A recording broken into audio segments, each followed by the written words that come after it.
I'm Peter Baldwin, one of the legion of people who like their food well cooked, well done. Medium rare is too rare. So you want to have your food cooked. If you're going to cook it, like my wife is a raw vegan, that's against the rules, but if you're going to cook it, which leads me to a recollection I have of a film that I worked on as an actor in 1951. It's a film that had some notoriety because Bill Holden won the Oscar for it, for his role of Sefton in Stalag 17, which was a Billy Wilder humorous war story. It would have been a play on Broadway directed by Jose Ferrer, and very successful there, I guess, although I don't know how many seasons it ran. I never did see the play, but anyway, here's Billy Wilder now going to do his version of Stalag 17.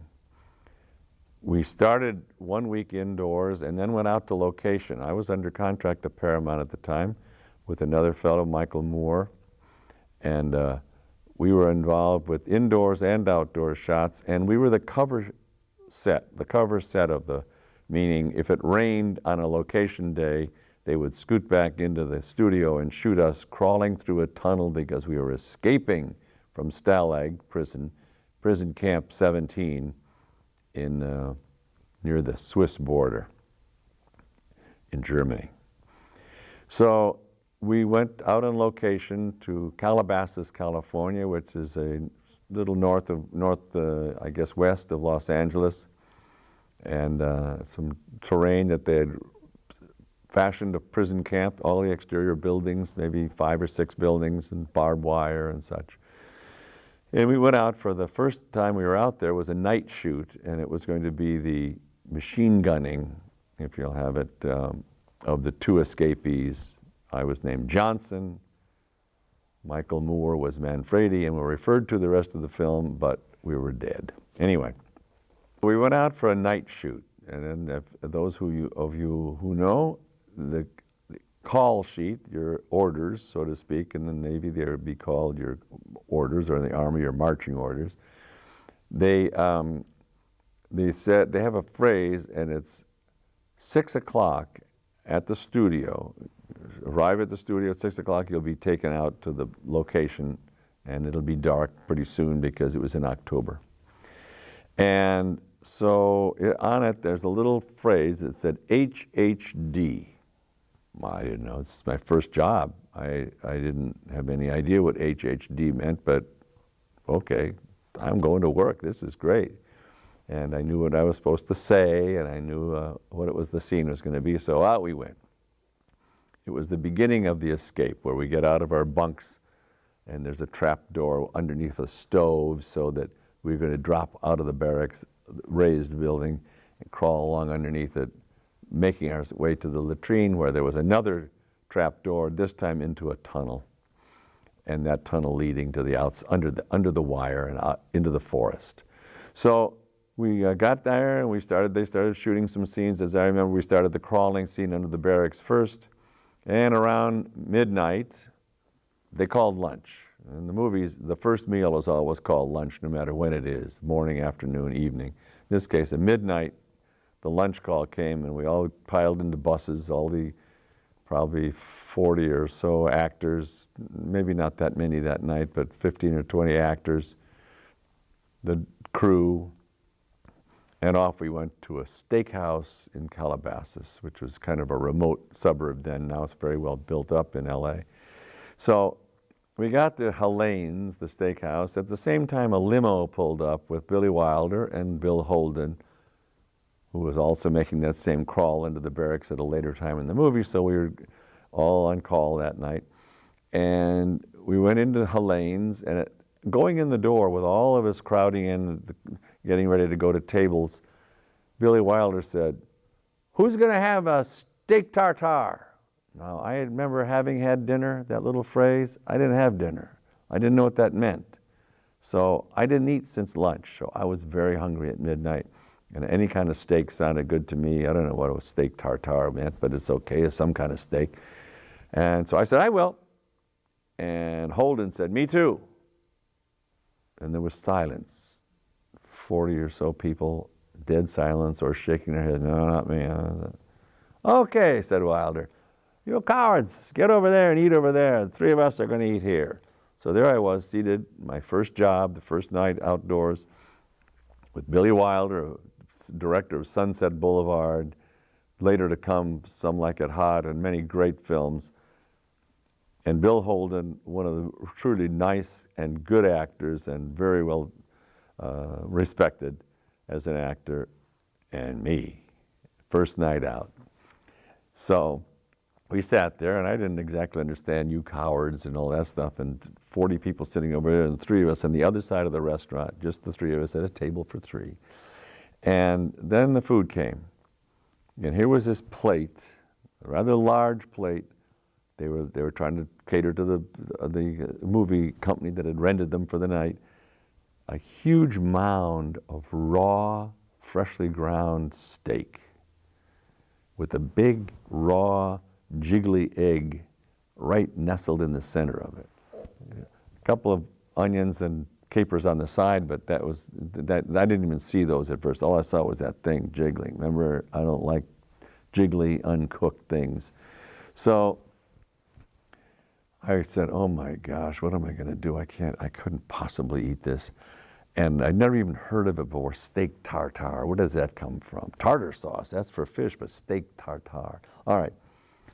I knew I couldn't pull this off. I was going to try, in the presence of a great director and a fine actor, to pretend that I'd never heard of that before. I misunderstood. I was going to say, oh, tartare. No, I thought it was steak gavartar, which is an old Hungarian recipe of my mother's, which of course is not true. I don't even have a Hungarian mother. And I just knew I couldn't pull it off. They'd see through me in a minute, and I certainly couldn't go and eat with those cowards over there. So after having been a chosen hero, so I decided I have to go through with it. And so the conversation was about steak tartare. While I noticed Holden was mixing onions in with it, lots of onions, and mixing the egg up in the onions. And oh, that's good. So I'll mix for a while. And I was mixing, and they were talking, and I was mixing and mixing. And they said, Holden said, my kids love this stuff so much, Peter, that I buy a steak, the best steak I can find at the meat market, and I drop it in the meat grinder on the edge of the kitchen table, and I grind it, and they eat it right as it comes out of those holes. They just love it so much. And they looked at me for a reaction. I said, oh, that's interesting, and I'm still mixing, and I realized this is the moment. I got to get this fork in action. So I stick it in the food, and I get a big load of it, and Holden says, and if they don't finish it, we put it in the refrigerator for later. And Wilder, with his mouth, says, no, and don't do that. No, it turns black. So I'm stuck with this fork in midair. And finally, I don't know, I guess the death wish or something, I plunge it in, and I eat it, and I kind of mumble through their discussion, which goes on to other things. Pretty soon I was able to swallow and get the thing going, and I actually ate a lot of it, and I ate all of it, as a matter of fact. Like, as if Mama Holden was going to say, come on, finish it off, So anyway, at the end, I must say, truthfully, that I kind of felt like, I've eaten meat. I am a man, you cowards. And to top it all off, Billy Wilder said, you come back in a limo with us, Peter, okay? Okay, so if I went in a limo. It so happened that we washed a little of it down with beer. Not that you should drink when you work, but Bavarian Billy and so Austrian actually. So we each had a beer, and so that may have contributed to it, the nervousness and everything like that. As I really had to go to the bathroom. I really had to let my bladder empty here. So I was anxious, and we got back. The limo pulled right up. Billy Wilder jumped out, says, I got to set up the first shot, and off he went. And you two stay in the warm limo. It was cold in October. Dry, but cold. So, okay, in a second I'll tell Bill, thank you for having dinner, and I'll step off into the latrine somewhere. honey wagon, they're called in Hollywood, the honey wagon. I guess it's really pure sarcasm. Anyway, Holden at that point launched into a story about a book or a screenplay or treatment that he had just bought for a film he wanted to produce and make and act in about a bomber crew. And you, Peter, would be perfect for the tail gunner. Let me tell you the story. Okay, I'll wait it out. I won't make this break for the bushes. And he did, in fact, tell me the entire story from beginning to end, almost shot by shot. It hadn't been written yet, I don't think, or if it was in a first draft, but he actually detailed everyone's lines, every story, and it got harder and harder because I really had to go to the bathroom. But I wasn't about to blow this upcoming job with Bill Holden, you know, or this possibility of this perfect character role. You'd be great in it. And so he was very nice to the young people. He had been under contract to Paramount himself when he was 19. I was 20 at this point. Finally, the AD came and said, okay, Baldwin, we're ready for you. And out I went and found a bush and did everything okay. But the scene we were doing was the moment in which the other escapee and myself, finishing our tunnel to be shot later, coming out, breaking out of a little hole in the ground and taking a few little scurries along the ground and then standing up into the face of a machine gun nest, 3 German soldiers and one just ready to blast, and did blast. So that would be a thing where first the other guy went down, Mike Moore went down, Manfredi, and then I scurried behind him, and then as I arrived at the hole trying to get back in, the machine gun bullets were to explode across the back of my jacket, which was being fitted for me while they were doing something else after I got back from the bushes. And it was a flight jacket that had a clay backing in it.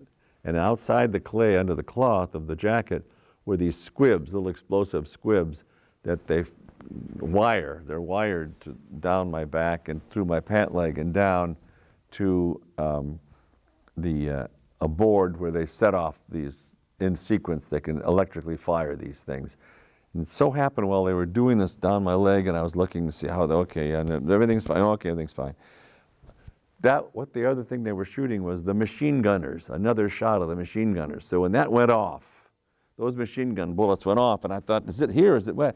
You know, a little nervous.